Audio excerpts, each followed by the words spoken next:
Previously on Popping Collars. And maybe that's what's happening with Beyonce with Lemonade right now. You know, obviously she has a message that she wants to say. She's using music to say it. But if it were someone other than Beyonce, would it be as compelling? Would it be as talked about? Would it be in the zeitgeist like it is? No, that's my one-word contribution to the podcast. No. I'm failing miserably. No.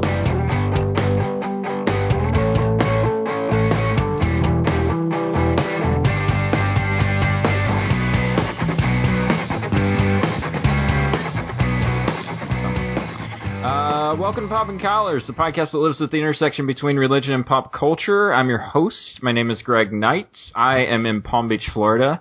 With me is my co-host, Betsy Gonzalez from Alexandria, Virginia. Hello, Betsy. Hey, Greg. And we have a couple of special guests this time. From Bennington, Vermont, it's Heather Kern Lanier. Welcome, Heather. Hello. Welcome. Thank you. And from Oakland, California, we have Stephen McHale. Hello, Stephen. Hello, Greg. It's actually Alameda, California. Oh, you're in Alameda? Yeah. You're on the island? We bought a house here 2 years ago. This is episode 40 of the 1,198th ranked podcast in the iTunes spirituality category. And our topic today is children and technology. A disclaimer up front. This topic is not meant to exclude anyone who is not a parent. We all happen to be parents on this show, but everyone, I think, participates in a culture where children are marketed to directly with specific brands, including television like Sesame Street, music like Kid Bops, apps like YouTube Kids, and a whole host of animated movies. So when it comes to children, I think all of us live in a place of expectation and reality. So to kick things off, I'm curious, what were your expectations of how your children would interact with technology before they were born and pop culture, and what has the reality been for you? Well, Greg. Yeah, Stephen. Kick it off. So when we had our first child, we did not own a TV, and we were really self-righteous about that. And I thought that we would raise a child who would never even know the glow of a television screen. But since then, of course, you know, TV and digital media have merged, and we now have two TVs. And now our children scream at us for Netflix movies. So my reality has not been at all what I expected. Yeah, the phone thing. See, that's been the biggest thing for me, is seeing how intuitive the phone apps and just the phone like navigation is for like a 1-year-old. Yeah. That blew my mind, I think. I had a flip phone, you know, so it was like the first like real digital thing she liked was remember those flip video cameras? And so we still have one of those. Totally, right? But that provides our best video footage. I'd still be around, right? But I would film her, and then she would grab it, and she'd be like, "Pictures! I want to see the pictures!" And so she would just sit there and stare at video of herself. And it reminds me, there's a Wim Wenders movie called like Until the End of the World, and people begin to be able to record their dreams in the movie, and they get so lost in just watching these recordings of their own dreams that they just kind of get lost and have to kind of be rescued from that hole. So every time she would cradle the flip thing in her hands, pictures, and I'm like, oh no, she's gone, I've lost her. But, you know, then the smartphones and that kind of stuff started. I also thought that I was going to be really good about limit and what's available, how much time, and I find that sometimes mom is just tired. Yeah, I remember thinking like the phrase like you shouldn't use television as a babysitter. Like that'd be a horrible thing to do. Yeah, like put your kid. That is advice from people who are not parents. Yeah, right.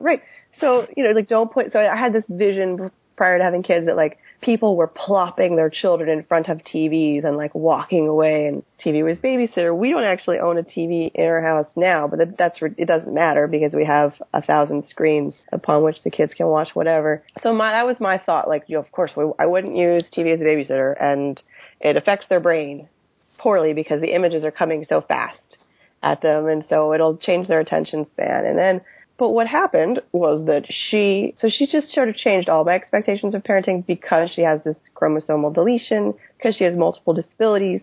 She had trouble gaining weight, she had trouble eating, and when she was about 1 and something, she was still bottle fed. and she got really sick. And I was like, well, she's so sick. I need to do something with her that will like help her eat, because she's not eating and she's sick, and that's just going to make things worse. And a lot of kids with her syndrome have G-tubes that are fed through their gut, which is fine, but I was hoping to avoid that. So we just started, she started watching Yo Gabba Gabba while she was eating, or while she was drinking milk, which is just like a really annoying and wonderful show. And it's the only way now that I know anything about pop culture, because if the band has been on Yo Gabba Gabba, then I know who they are. So she started watching this show, and then it just, we dawned on us that if she watched television, this child who was like chronically orally defensive, diagnosed as failure to thrive, all these things, not in any way on the growth chart, she would eat twice as many calories. So TV was what we did. She watches TV still while she eats. You could say that about America in general. So it worked in her favor as a person who's 20 pounds and 5 years old. So everything just changed, It's like I was no longer thinking about making like the perfect super intellectual brain in my child. I was just trying to keep my child eating orally. So much of my parenting is like that. It's like the things that I thought I would do are very different because I have a child with such different needs. But then I could go back to this idea of like the babysitter thing, right? I totally use TV as a babysitter in the sense that there is nobody around us. We have no family. If I need to go and make dinner for 30 minutes, I need someone to watch my kids. And Elmo does an excellent job of that. So it works out to everyone's advantage because my children stop terrorizing each other. They stop fighting. They stare at Elmo, who's teaching something, something about teeth or cheeks. There's a lot of face part episodes with Elmo. And then I would make chili. So I've gone from of course, no one should use TV as a babysitter to if you're a working parent, you have two parents who are working, and you have no support system, and you've got no village, and so TV is the safest babysitter I've got, and the cheapest too. So I was going to say we're now we've entered the other side of the issue, which is pressure from my kids' peers to be active in digital stuff, mostly Minecraft and other video games. So I am able to fulfill my wish to raise my children as, nerdy little troglodytes, because my son talks about Minecraft all the time, but we don't do it at home. So it's sort of like theoretical Minecraft. Well, personally, my insecurity is that he'll be ostracized because every other boy in his class plays that game. Yeah, we've also talked about that too, that she would be on the same wavelength with everybody else, or that others would be developing the skills that you do develop through those games, that she wouldn't have access to that. Maybe it's been 2 years, maybe a year and a half since she started doing it, and it was initially a very addictive, dangerous thing for mommy to try to do, because I started doing it and it was like, this is quite the time suck. I could do this all day long. I've built 3 houses. This is awesome. I'm a Minecraft god. Yes, exactly. And we play a lot of creative mode. She's not really into the survival part as much. It's much more the creative construction and building something and designing something. She has the books, and so she's read the books and the different things that she could build, and seeing all these fantastic other things other people have built, and could I model something that looks like that? And that creative aspect has been a great outlet. We don't do any of the networking parts. She is very reticent about anything that has a texting component, a networking component, and I'm also very reticent about that as well. She also does not want to text with her friends, that she says, I'm not old enough for that. And so it's just something that she's kind of putting the brakes on. And I'm not going to, after living here with a bunch of high school students, I don't want to get her into that too soon personally. I have no idea what Minecraft is, but it's not Minesweeper. You're going to love it, Heather. Whenever people say it, I just think of Minesweeper, that ridiculous game where you just click on the things and try to avoid the little black mine. Yeah. But it doesn't sound like that's what you're describing. There was a piece in the New York Times recently, and I can't say from experience, but it was describing Minecraft as the new Legos, like the common ground that our children will share in terms of construction blocks. I think that's right. I think that's a good thing to bring up, this idea of like pop culture touchstones for kids, because that starts so early. I don't think I was prepared for like how early these pop culture items would come into my kids' lives. I remember being at the hospital after the girls were born, and they had like Sesame Street newborn diapers, and I was like, huh. Right away, we're doing the Sesame Street thing. And then, you know, of course, like the whole like Disney industry, like the Mickey Minnie stuff, like they're so aware at such an early age, my girls anyway, of like who these characters are and kind of what they represent and what the differences are between them. And it's amazing to me how quickly that indoctrination happens and how widespread it is. You know, how it reaches so many children. Isn't that because you live in Florida? Okay, the Disney thing, maybe. You do like day trips to Disney World, for God's sake. You are a full participant. Don't shame me and my Disney participation. Betsy, he goes for himself. I'm with you. Yeah, he does. Look, when I say I work at a church, what I mean is the Church of the Mouse. Of course you do. Well, yeah, we early on said, okay, like, because some other mom that I had talked to was doing this. I'm like, okay, I like this. I don't want my kid to be a walking advertisement for anything. So it's like, okay, so I'm not going to buy any clothes that have like Elmo or Dora or whatever on them, right? And I'll get the diapers that don't have, you know, anything on them either. And so that kind of has gone on. And still goes on. She doesn't really seek out those clothes in that kind of way, you know. But however, we have gotten the occasional now, like Batman T-shirt or like other things like that she actually has an affinity for, as opposed to something that I'm picking before she cares about it to throw it on her body. We are full on into Elsa and Anna in my house.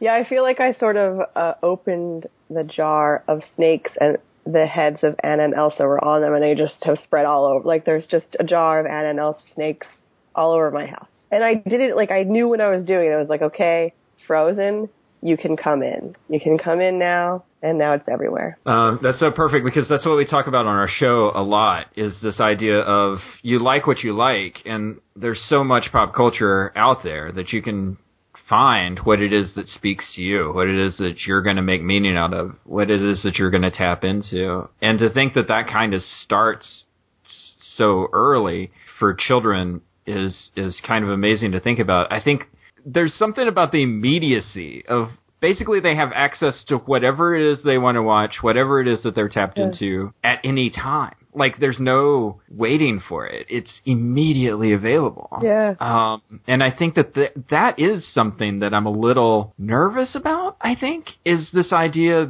of there's no need to be patient. Because why would you be patient when you can just pull up whatever it is that you like on... The television network doesn't establish boundaries for us, so we establish those boundaries for our kids. So what kinds of boundaries do you guys set?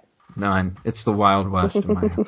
Oh, well, this has been our new thing recently since spring break. So, you know, and I think it's more the rewiring of their brain and the immediate pleasure and anticipation of the screen that is probably the most troubling aspect for me in watching her. She was sometimes on the weekends we get a lot more loose, right? On the weekdays, she has half an hour and she can spend it however she wants.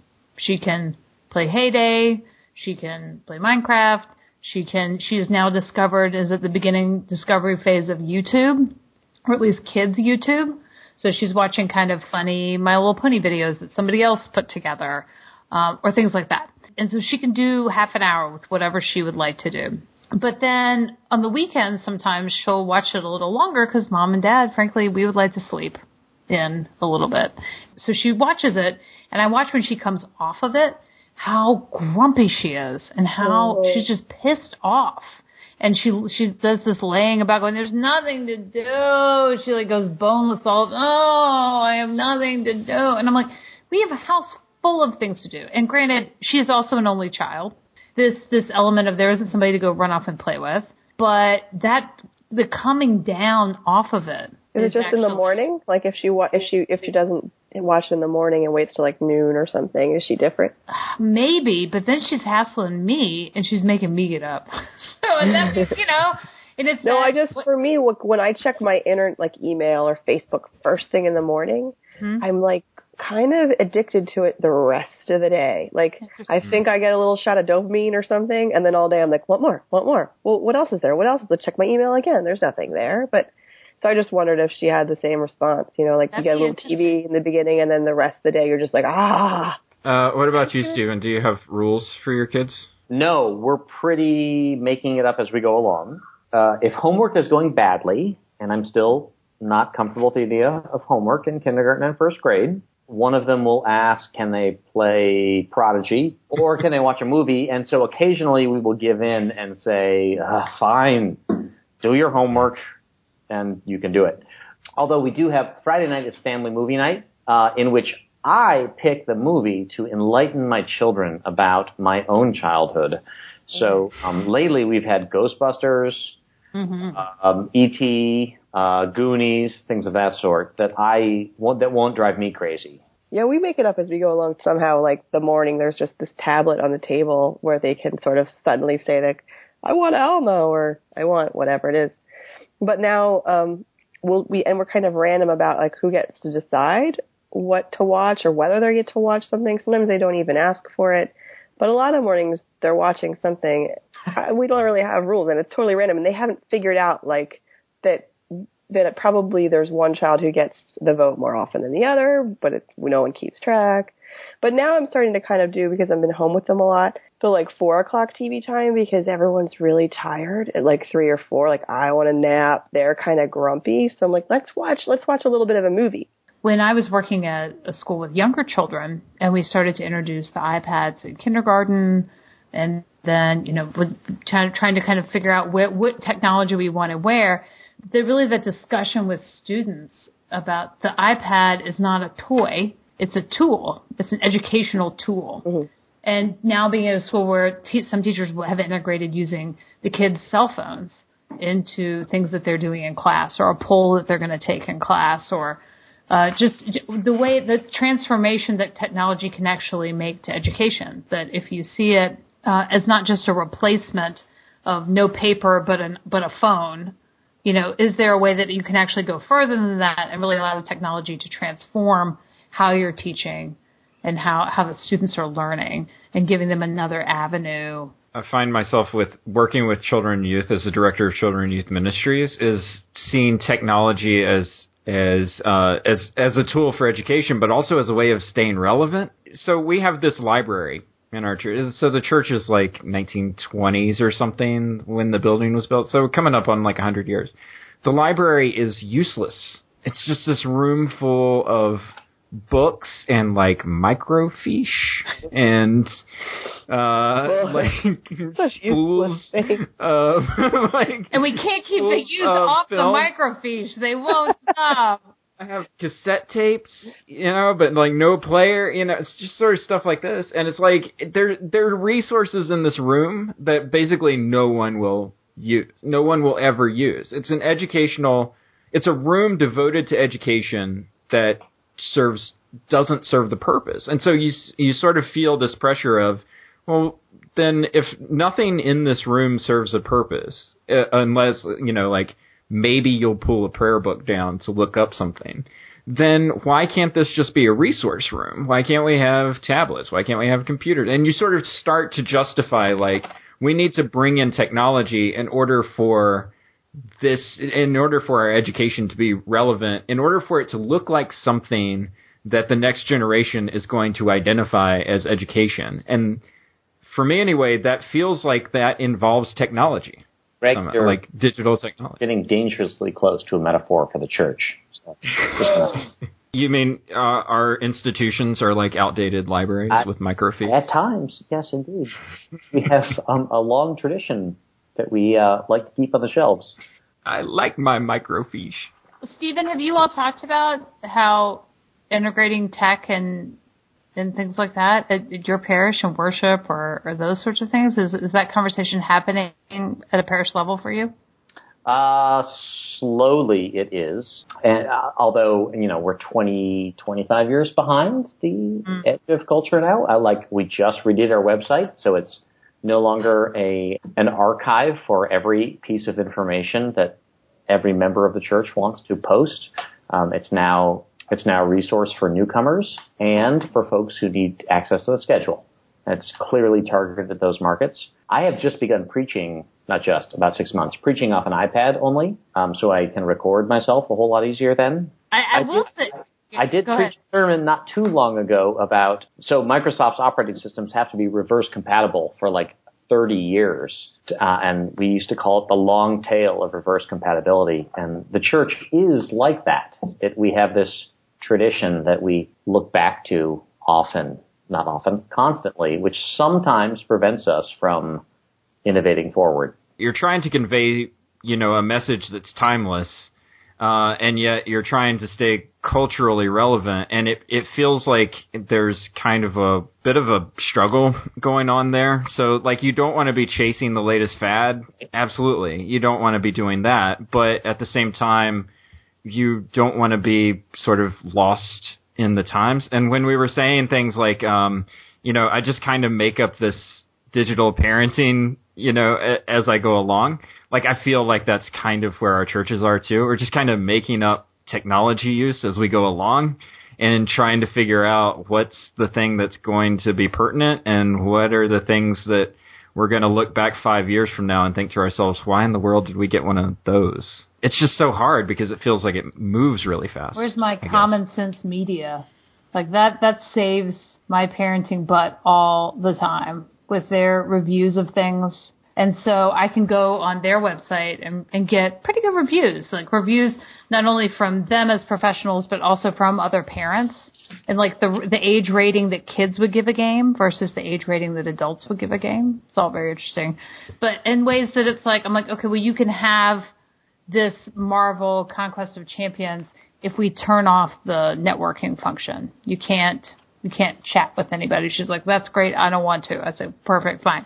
So having something to kind of run things by, that has been great because the pressure, she is feeling the pressure that everybody is playing X and I don't know what that is, or I want to know what that is, or she wants to go on real YouTube and not kids' YouTube. But I will say, in terms of the worship and technology, this past General Convention, they did away with the big giant blue book that used to be this gigantic binder that had all the legislation in it, and if you're still awake, it's just a big giant binder. So anyway, they did away with it, and everybody was issued an iPad instead. And for the church who moves really slow on a lot of things, it was super fast. Their transition, it worked well, and the amount of trees and paper we saved was incredible. But what I loved about it was worshiping with it. They put all of the bulletins for all of the worship services in a PDF program on all the iPads.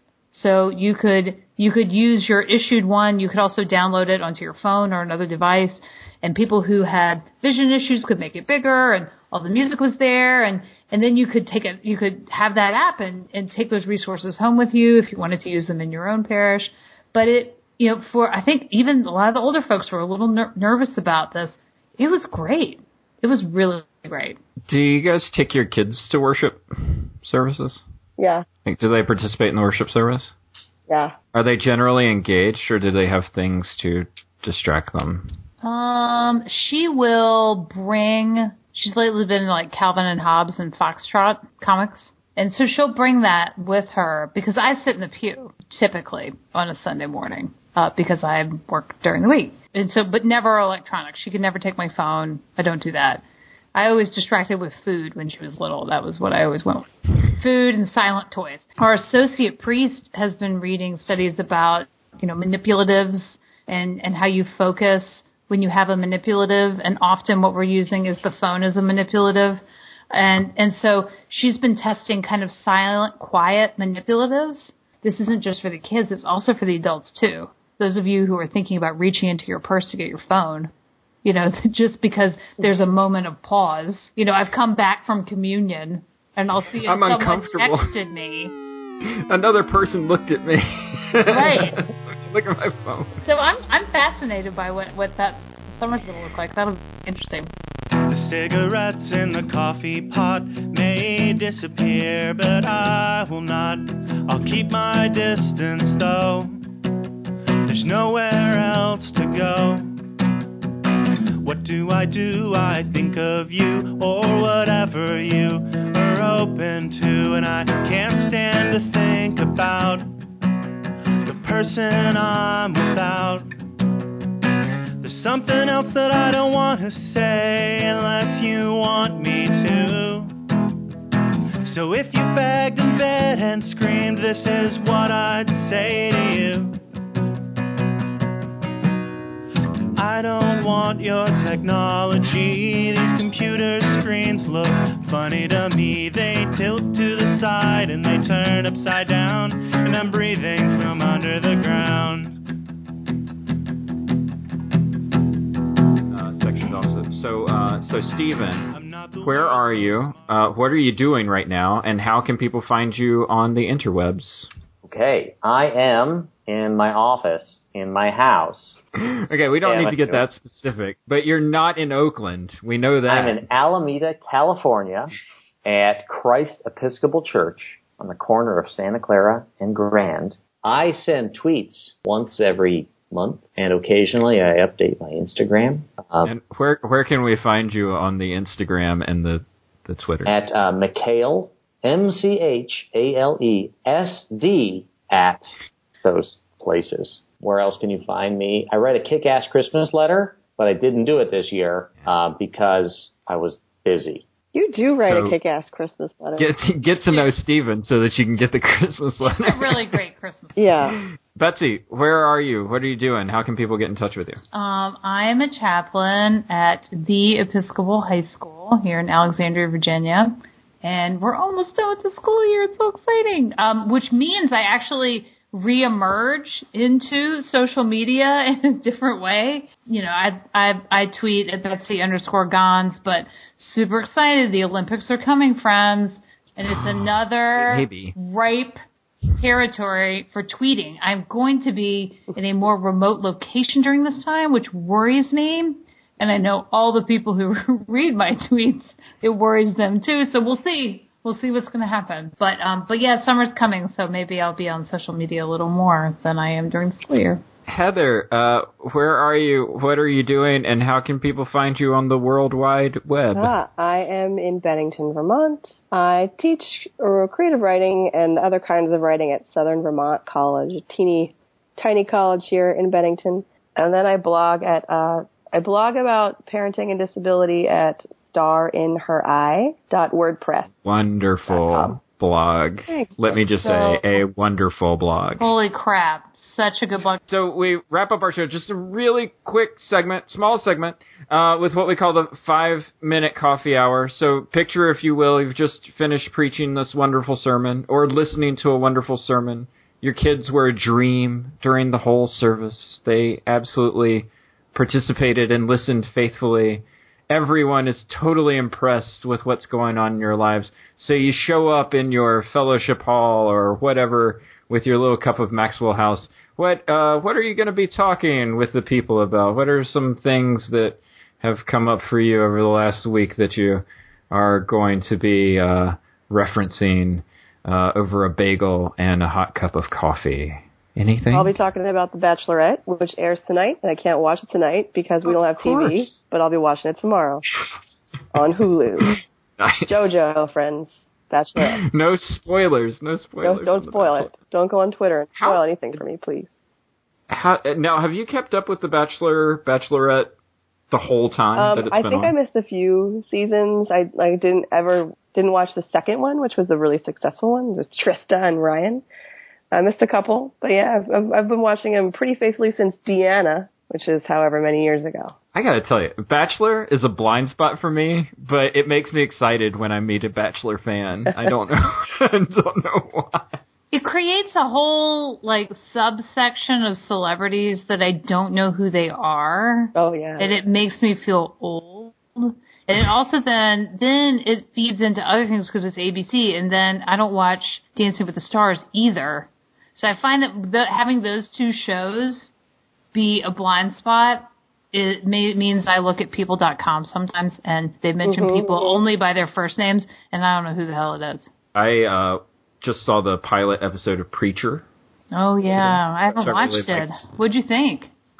It was intense, man. But it was good. I liked it. It was very supernatural, and it makes me really like it. So there's this pop culture vein that exists where priests or ministers or clergy people are somehow like really cool and doing like cool FBI-ish like level stuff. Greg, I told you not to talk about the autobiography of my life. No, I feel like, The Exorcist is kind of like that, right? It's like we need a priest to come in, and it's like, you show up at the door like, ding dong, I'm the priest, I'm here to help, that kind of thing. So anyway, Preacher's very much that. It's like this, superhero who's also a priest working in Texas, and it's just very fantasy world fun. I would be talking these days about the fact that my wife and I no longer have a show that we can watch together. We're at a dry spell, and so she's watching whatever crap Heather's watching, and I am, for the second time, watching Battlestar Galactica. Oh, so good. I could watch with both of the McHale Larson. Come on over. Just viewing parties right next to you guys and watching Battlestar on one screen and Battlestar on the other. Yeah, we find we are now currently we can watch Game of Thrones together. That's our show that we can watch together. But otherwise, I have become totally addicted, because I've never watched any of it, to Girls, which I am watching, binging on HBO Go at the moment, which is the life that I imagine Heather would have if she was 25 and living in New York and being a writer. How far are you in? I'm on season 4. Okay. Partially. No, let's see. It's done, right? Like, they finished. Oh, I don't know. I don't think so. No, I don't think it's done. I think it has 5 seasons. Season 5 is over. Yeah, but I don't think it's over. I'm like halfway. I'm on episode 5, season 4. Do you love Adam? Don't you love him?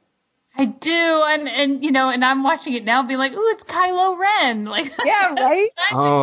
About Adam Driver, but he's so pretty. He is. He's so pretty, and he's so tall, and so awkward, and so passionate.